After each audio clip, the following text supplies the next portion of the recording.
Hey guys, hope you are doing well. Welcome to Agri Selvi. Today we'll discuss about soil science. So be attentive, be an optimist. Let's start. So humus क्या होता है? देखिए humus एक material, एक resistance material आप बोल सकते हैं, मतलब बहुत ही तकलीफ से फॉर्मेशन होता है। ह्यूमस फॉर्मेशन होने के लिए किस किस चीज़ रेस्पॉन्सिबल है? सॉयल, माइक्रो ऑर्गेनिज्म तो बहुत ही ज़्यादा रेस्पॉन्सिबल है। बहुत सारे कोलोइडल सब्सटेंस भी रेस्पॉन्सिबल है। ओके, और मोस्ट इंपॉर्टेंट वेदरिंग रेस्पॉन्सिबल है। और ये कैसा दिखता है? ये ब्राउन कलर और डार्क ब्राउन आप कह सकते हैं। और ह्यूमस बहुत ही अच्छा चीज़ है ओके सॉइल के लिए। ह्यूमस में क्या होता है? 40 to 45% लिग्निन होता है, 30 to 33% प्रोटीन होता है। आप ऐसे याद रखेंगे, 40% लिग्निन, 30% प्रोटीन। सो ह्यूमस को हम बोलते हैं लिग्नो प्रोटीन कॉम्प्लेक्स, क्योंकि लिग्निन एंड प्रोटीन तो ऑलरेडी 70 to 80% है ना इसमें, एंड रेस्ट जो है वो ओनली 20% है। इसीलिए हम इसको बोल सकते हैं लिग्नो प्रोटीन कॉम्प्लेक्स। और जो सीएन रेशियो होता है ह्यूमस में 10:1 होता है। नॉर्मल सॉइल में 12:1, लेग्यूम्स में थोड़ा सा ज़्यादा, एफवाई में थोड़ा सा ज़्यादा, माइक्रो ऑर्गेनिज्म में बहुत ही कम। इंपॉर्टेंट चीज़ है, पर हम नेक्स्ट स्लाइड में देखेंगे इसका इमेज। कार्बन नाइट्रोजन रेशियो की बात करते हैं अभी। ओके, सो जानते हैं कार्बन नाइट्रोजन रेशियो। देखिए ये इंक्रीजिंग ऑर्डर में लिखा गया है, सिर्फ इसको आप पहले डाल दीजिए। कार्बन नाइट्रोजन रेशियो और CN ratio of micro organism बहुत ही कम होता है, 4:1, मतलब बहुत ही कम। माइक्रो ऑर्गेनिज्म अगर होंगे तो सीएन रेशियो कम होगा, मतलब कार्बन कम होगा, कार्बन कम होगा। ओके ओके, अभी चलते हैं ह्यूमस। अगर सीएन रेशियो, अगर ह्यूमस सॉइल में बहुत ज़्यादा ह्यूमस है तभी कार्बन का मात्रा बढ़ जाएगा। सो 10:1 याद रखेंगे। नॉर्मल सॉइल में कार्बन नाइट्रोजन रेशियो 12:1 रहता है। ओके, नॉर्मली नॉर्मली 12:1 आप बोल सकते हैं। लेग्यूम्स अगर होगा तो फिर ये तो कॉमन सी बात है, 20:1 to 30:1, क्योंकि nitrogen is taken by legumes, so nitrogen थोड़ा सा कम जाएगा। एफवाईएम में देखिए बहुत ही ज़्यादा carbon nitrogen ratio. Okay, so ये सारी चीज़ याद रखेंगे। पहले micro organism, then humus, then normal soil, then legume, then FYM. सबसे हाईएस्ट तो एफआईएम, सबसे लोएस्ट माइक्रो ऑर्गेनिज्म। ओके, ये पिक्चर को थोड़ा सा देखिए। जब हम पीएच के बारे में डिस्कस करेंगे, नाइट्रोजन जो सीएन रेशियो अभी हमने देखा, नाइट्रोजन कैसे मोबिलिटी होता है सॉयल में, प्लांट्स में, तो ये पिक्चर उसी को शो करता है। तो जब हम पीएच पढ़ेंगे डिटेल में तभी हम जानेंगे, पर यहाँ पे थोड़ा सा आइडिया तो आपको जानना पड़ेगा। देखिए यहाँ पे जब पीएच बहुत ही कम होता है, मतलब लेस देन 4.5, तो क्या होता है?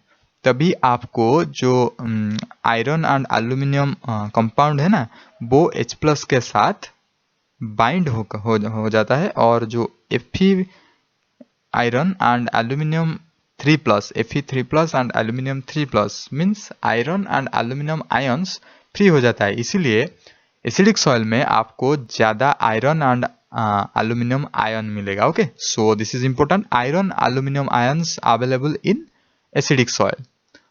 देन थोड़ी सी 7, मतलब न्यूट्रल पीएच की बात करते हैं। न्यूट्रल टू आप बोल सकते हैं अल्कालाइन पीएच में कैल्शियम मैग्नीशियम आपको ज़्यादा मिलेगा।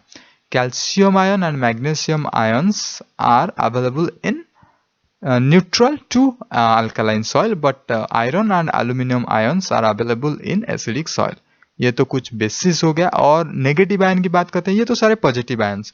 और नेगेटिव आयन में carbonate ion, bicarbonate ion, silicate ion, ये भी अवेलेबल होता है न्यूट्रल सॉइल पे। ओके, ऑर्गेनिक मैटर, भाई ह्यूमस आप ऐसे बोल सकते हैं, humus equal to organic matter बोल सकते हैं। और इसमें नाइट्रोजन अराउंड 5% है, बहुत ही कम होता है नाइट्रोजन। ओके, देखिए नाइट्रोजन एक्चुअली मैं बता देता हूँ, ग्रास में नाइट्रोजन बहुत ही ज़्यादा होता है, क्योंकि नाइट्रोजन ट्रीज के लिए बहुत इंपॉर्टेंट है। और ग्रास इतना मतलब ग्रो नहीं करता है, जितना ग्रो करता है कम नाइट्रोजन में काम चल जाता है। इसीलिए अगर फॉरेस्ट एरिया आप जाएंगे तो वहाँ पे नाइट्रोजन बहुत ही कम होता है।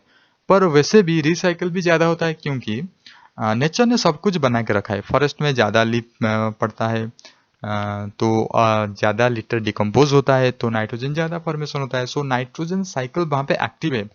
पर जो ओपन फील्ड में, ग्रास में, ग्रेस्ड एरिया में, वहाँ पे नाइट्रोजन साइकिल इतना एक्टिव नहीं है। इसलिए जो जहाँ पर जितना नाइट्रोजन है वो उसके लिए सही है। ओके, ऐसे आप बोल सकते हैं।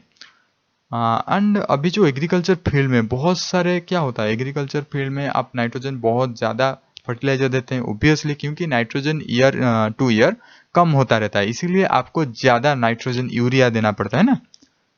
ओके, सो देखिए ना, अगर ऑर्गेनिक मैटर की बात करें, ऑर्गेनिक मैटर मैंने अभी आपको बताया कि ऑर्गेनिक मैटर में CN रेशियो बहुत ही कम होता है, अराउंड 9:1 टू 12:1, आप ऐसे बोल सकते हैं 10:1 एवरेज।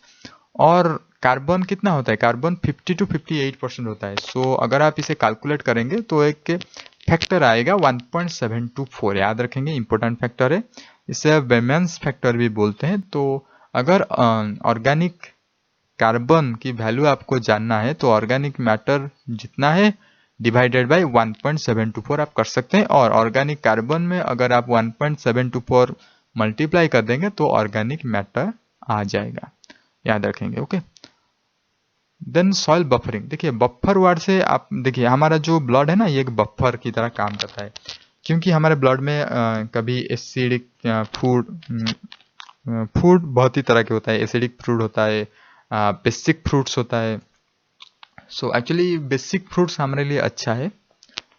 कुछ ऐसा एसिडिक फूड है जो कि अगर ब्लड में घुस जाएगा तो उससे न्यूट्रल करने के लिए बहुत सारे आयंस अवेलेबल है ब्लड में। सो इसलिए blood act as buffer solution. So यहाँ पे भी सॉइल भी एक बफर की तरह काम करता है, क्योंकि सॉइल में पीएच चेंज होने का बहुत सारे रीजन्स है, पर सॉइल खुद को रेजिस्टेंस करता है, it regulate availability of nutrient to plants. Okay, क्योंकि अगर चेंज हो जाएगा सॉइल पीएच परमानेंटली तो क्या होगा, जो न्यूट्रिएंट उसे चाहिए, जैसे कि हमने देखा था प्रीवियस स्लाइड पे, एसिडिक सॉइल पे आयरन और एल्यूमिनियम अवेलेबल होता है, अगर ज़्यादा बेसिक हो जाता है तो कैल्शियम मैग्नीशियम आ जाता है, आयरन और एल्यूमिनियम अवेलेबल नहीं हो पाता है ना, इसी की वजह से। Cation absorption order, okay, plant कैसे कैटायन को पहले तो एल्यूमिनियम लेता है, उसके बाद calcium magnesium potassium, so most reliable aluminium होता है। K+ is tightly held by colloidals, इसीलिए प्लांट उसको नहीं ले पाता है। आनायन अब्जॉर्प्शन ऑर्डर हमने अभी देखा था, कैटायन अब्जॉर्प्शन ऑर्डर, अभी देखेंगे आनायन अब्जॉर्प्शन ऑर्डर। तो H2PO4 2- पहले आता है, then hydroxide ion, then sulphur ion, then nitrate ion. और एक चीज याद रखेंगे, NO एक होता है लेस टाइटली हेल्ड आनायन, जो कि इजीली प्लांट के लिए अवेलेबल हो जाता है और इजीली भी लीचिंग भी हो जाता है। ओके, सो फ्लक्चुएशन क्या है, फ्लक्चुएशन होता है अगर अपोजिटली चार्ज आयंस ऐड होगा तभी आप बोल सकते हैं fluctuation. Okay, order of fluctuation, पहले aluminium, then calcium, then H+, then magnesium 2+। और एक बात, sequence of ability and absorption of nutrient, जो प्लांट किसको पहले एब्जॉर्व करता है, कौन सा वाला न्यूट्रिएंट फिजिबल है प्लांट के लिए, याद रखेंगे NKP। ओके, पहले nitrogen, then potassium, then phosphorus. ये वैल्यू हमने अभी देखा था, जो पीएच में कौन सा आयन अवेलेबल होता है, जैसे कि अगर लो पीएच मतलब एसिडिक सॉइल की बात किया जाए तो फिर aluminium, iron, manganese, zinc available होता है। नियर न्यूट्रल पीएच में फास्फोरस अवेलेबल होता है, और ज़्यादा अगर अल्कालाइन पीएच हो जाता है या फिर न्यूट्रल टू अल्कालाइन आप बोल सकते हैं, कैल्शियम मॉलिब्डेनम अवेलेबल होता है। ओके, ये टेबल तो आपको याद रखना ही पड़ेगा, पर एक चीज आप याद रखेंगे, ओनली सालाइन अल्कालाइन याद रखिए, सालाइन एंड अल्कालाइन याद रखिए। ओके, देखिए pH just opposite, pH saline में लेस देन 8.5 होता है, अल्कालाइन में मोर देन 8.5 होता है। इलेक्ट्रिकल कंडक्टिविटी मोर देन 4 होता है, यहाँ पे लेस देन 4 होता है। और सोडियम परसेंटेज अगर बात किया जाए तो यहाँ पे लेस देन 15 होता है और यहाँ पे ग्रेटर देन 15 होता है। ऑब्वियसली अल्कालाइन सॉइल को सोडिक सॉइल भी बोलते हैं, इसलिए सोडियम की मात्रा ज्यादा होता है। ये जो चार्ट है अवेलेबल प्लांट न्यूट्रिएंट्स, पहले भी बहुत ही बार हम इसको स्टडी कर चुके हैं। सो देखिए, स्ट्रॉन्ग एसिडिक अगर होगा सॉइल तो iron, manganese, boron, Kapoor, zinc, ये सारी चीज अवेलेबल होगा, और ज्यादा अल्कालाइन तरफ बढ़ेगा तभी आपको कैल्शियम एंड मॉलिब्डेनम अवेलेबल होगा। एंड NPK, सल्फर, जो वाइटल है ना, जो स्ट्रक्चरल आप बोल सकते हैं, प्राइमरी न्यूट्रिएंट आप बोल सकते हैं, बहुत सारे अवेलेबल होता है न्यूट्रल पीएच में। ओके, सो न्यूट्रल है ना सबसे अच्छा है। जो हमने अभी डिस्कस किया वही सारे चीज यहाँ पे लिखा गया है, आप चाहें तो पढ़ सकते हैं। ओके, यहाँ पे आप पढ़िए, पर यहाँ पे प्रॉब्लमेटिक सॉयल में एसिडिक सॉयल वहीं लिखा है और वेस्ट बंगाल में ज़्यादा एसिडिक सॉयल पाया जाता है। एसिडिक सॉयल ज़्यादा मीन्स एल्यूमिनियम आयरन ज़्यादा होता है, मैंगनीज ज़्यादा होता है। ओके, तो उसे मैनेजमेंट करने के लिए क्या करना पड़ेगा, जो अल्कालाइन सॉइल में होता है उसे हम ऐड करेंगे ना, ऑब्वियसली लाइम ऐड करेंगे, कैल्शियम मैग्नीशियम ऐड करेंगे। इट्स वेरी सिंपल चीज़ है। सैलाइन सॉइल में वही चीज़ होता है, जस्ट उल्टा। क्या होता है ना, सैलाइन सॉइल में क्या होता है, सॉल्ट ज़्यादा हो जाता है, मतलब कैल्शियम एंड मैग्नीशियम, मॉलिब्डेनम, ये सारे आयन आपको ज़्यादा मिलता है। इसीलिए सैलाइन सॉइल का ट्रीटमेंट अलग है, अल्कालाइन सॉइल का ट्रीटमेंट अलग है। अल्कालाइन सॉइल में आपको सोडियम ज़्यादा मिलता है, याद रखेंगे ये चीज़। ओके, सोडियम ज़्यादा मिलता है क्योंकि ये ग्रेटर देन 8.5 है ना, तो सोडिक सॉइल भी इसे बोलते हैं। तो अभी हम सैलाइन सॉइल के बारे में डिस्कस कर रहे हैं, जिसमें pH लेस देन 8.5 और ज़्यादातर सॉल्ट पाया जाता है। तो उसे हम ज़्यादातर इरिगेशन करेंगे, बहुत ही ज़्यादा इरिगेट करेंगे। पानी अगर देंगे तो सॉल्ट सोल्यूशन लीचिंग हो जाएगा। तो यह है एक मैनेजमेंट आप बोल सकते हैं सैलाइन सॉइल का।